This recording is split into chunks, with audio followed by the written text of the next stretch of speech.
इसे बहुत दूर कल्पना से ही लिखा गया, लेकिन हम जो लिख रहे हैं वह सत्य समाज का सत्य साहित्य है, भोगे हुए सत्य का निरूपण है। और यह जो हमारी अनुभूति भावबोध है, यह कल्पना नहीं है, यह काल्पनिक नहीं है और ये बनावटी भी नहीं है। इसलिए हमारे लेखन में एक अपना एक ताकत है कि पढ़ने वाले को वह पूरी तरह से प्रभावित करती है और उसके मन में समाज की सच्चाई को उतार देती है। क्योंकि देखिए, जब मेरी आत्मकथा छपी और आत्मकथा पढ़ने के बाद कई लोगों का इस तरह से फोन आया कि आपने जो लिखा है, अन्य आत्मकथाकार महिलाओं की आत्मकथा उतना प्रभावित हमें नहीं कर पाई जितना कि आपकी आत्मकथा में की है। चाहे वो घर परिवार की बात हो, चाहे वो समाज की बात हो, चाहे वो जाति भेद की बात हो, चाहे अपने समाज में मिले हुए अनुभवों की बात हो, जिस सच्चाई और सादगी के साथ मैंने अपनी बात रखी है, वह सहज ही एक अच्छा लेखन माना गया है।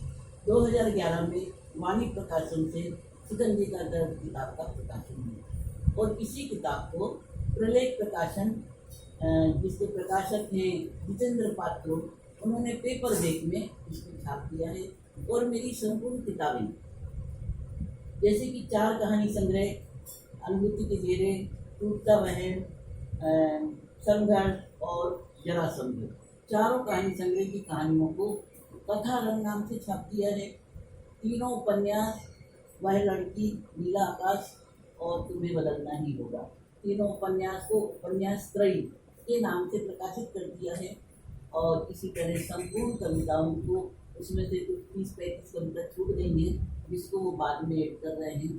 तो काव्य रंग के नाम से मेरी किताबें प्रकाशित हुई हैं। प्रलेख प्रकाशन का इस रूप में मैं आभारी हूँ कि उन्होंने पेपर वेग में जो किताबें छापी हैं बहुत कम कीमत में, जैसे एक संग्रह की कीमत 350-450 है, उन्होंने संपूर्ण को 350 में प्रकाशित कर दिया। तो ये उन्होंने ले लिया अधिकार के साथ मुझसे कि आप मुझे दो और मैं इसको प्रकाशित करूँगा, इस तरह से वो छपा है।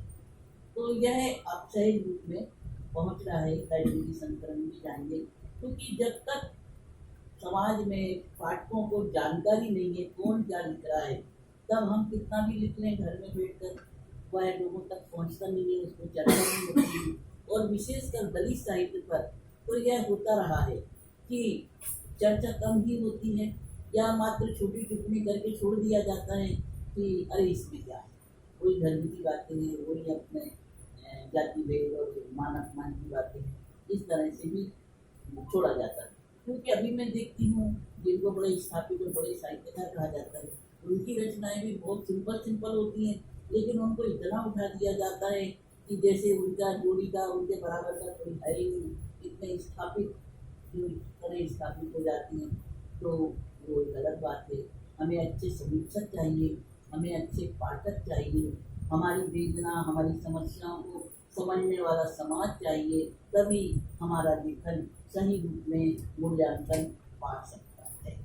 तो यहाँ एक ही बात के दो पहलू हैं कि लेखक तो बहुत लोग हैं, मैं सुशीला ठाकुर अकेली नहीं, बहुत सारी महिलाएं दलित साहित्य और स्त्री विमर्श की रचनाओं का लेखन कर रही हैं।